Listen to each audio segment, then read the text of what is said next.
Oke, assalamualaikum warahmatullahi wabarakatuh. Om Swastiastu, Namo Buddhaya, salam kebajikan.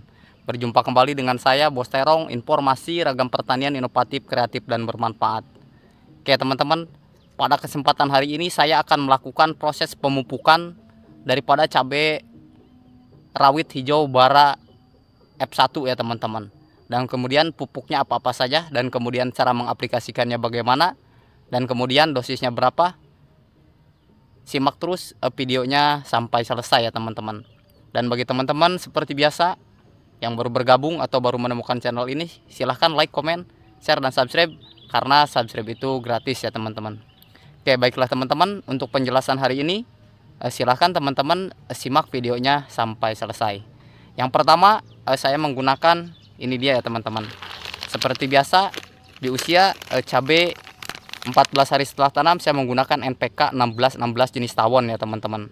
Dan kemudian yang kedua, seperti biasa, ini adalah cabai rawit, ini adalah asam amino esensial untuk pertumbuhan ya teman-teman.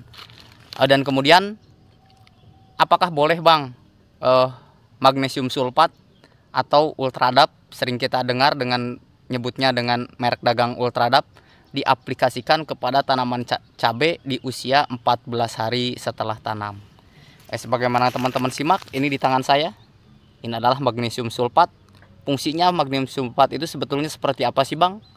Jadi untuk magnesium sulfat ini berfungsi ketika cabai kita dalam proses fase generatif ya teman-teman. Artinya memasuki masa pembungaan atau pembuahan, barulah kita menggunakan pupuk jenis ini ya teman-teman, magnesium sulfat.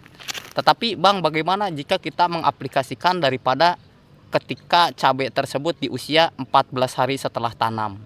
Jawabannya boleh ya teman-teman, bisa saja, itu bagus, silahkan, tidak bermasalah. Tetapi alangkah lebih baiknya ketika pupuk magnesium sulfat ini teman-teman aplikasikan ketika tanaman cabai itu sudah masuk ke fase generatif atau fase pembungaan. Karena kenapa? Karena nanti agar buahnya cenderung lebat dan hasilnya menjadi luar biasa banyak ya teman-teman. Oke, simak terus dalam proses pemupukan pengocoran pada kesempatan hari ini di usia 14 hari setelah tanam pada cabai rawit bara F1 ya teman-teman. Nah, ini adalah cabai rawit bara usia 14 hari setelah tanam ya teman-teman. Dan kemudian kita ke harga dulu ya. Ini harga untuk magnesium sulfat. Ini harganya 1 kilo adalah, ini harganya Rp16.830 termasuk dengan ongkir. Jadi untuk 1 kilogram harganya hanya 16.000 sekian rupiah. Tapi kita bisa mengaplikasikan untuk ultradap ini atau magnesium sulfat ini adalah 20 liter 2 sendok makan ya teman-teman. Dan sedangkan untuk asam aminonya, untuk 20 liter saya menggunakan 2 tutup. Dan kemudian untuk NPK 1616 nya jenis tawon ya teman-teman, karena ini memang sudah seimbang, dosisnya sangat baik sekali, baik di fase vegetatif ataupun fase generatif. Jadi untuk per 20 liter air, jadi saya menggunakan 6 sendok ya teman-teman. Jadi kalau 10 liter hanya 3 sendok, berarti kalau 20 liter kita menggunakan 6 sendok makan.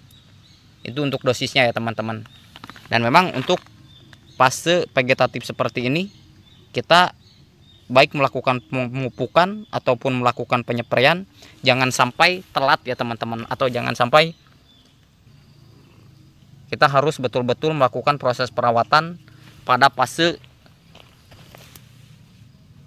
vegetatif seperti ini, harus ekstra ya teman-teman. Karena nanti ini sudah mulai terserang keriting, kita bisa melakukan penyepraian dengan yang berbahan aktif abamectin ya teman-teman, baik demolis atau abasel. Oke, simak terus videonya sampai selesai.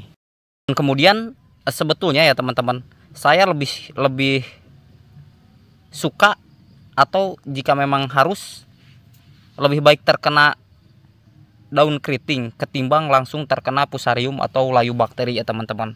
Karena untuk daun keriting ini secara perawatan atau sekaligus melakukan penyepraian ini akan sembuh ya teman-teman.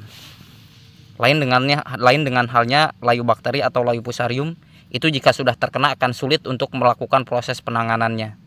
Jadi lebih baik ketika sekarang kita melakukan proses perawatan sedemikian rupa ketimbang nanti pas masuk ke fase generatif atau fase pembuahan cabai kita banyak yang mati atau banyak yang layu. Jadi untuk proses penanganan agar tidak terkena layu bakteri atau layu fusarium bisa disimak pada video sebelumnya dengan menggunakan mama lemon dan garam kasar ya teman-teman. Ditugal 3 jari atau 4 jari dari pohon.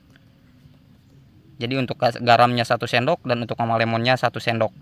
Penjelasan logika secara sederhananya adalah jamur itu tidak akan mampu berkembang ketika terkena garam ya teman-teman. Dan kemudian mama lemon itu sendiri adalah sebagai bahan untuk memperbaiki struktur jaringan akar sehingga nanti untuk akar itu menjadi sehat ya teman-teman. Sebagaimana yang teman simak dalam video saya sebelumnya, saya melakukan penanaman cabai rawit bara atau cabai rawit pelita 8F1 itu semuanya tidak ada yang mengalami fusarium karena konsep itulah yang saya lakukan ya teman-teman.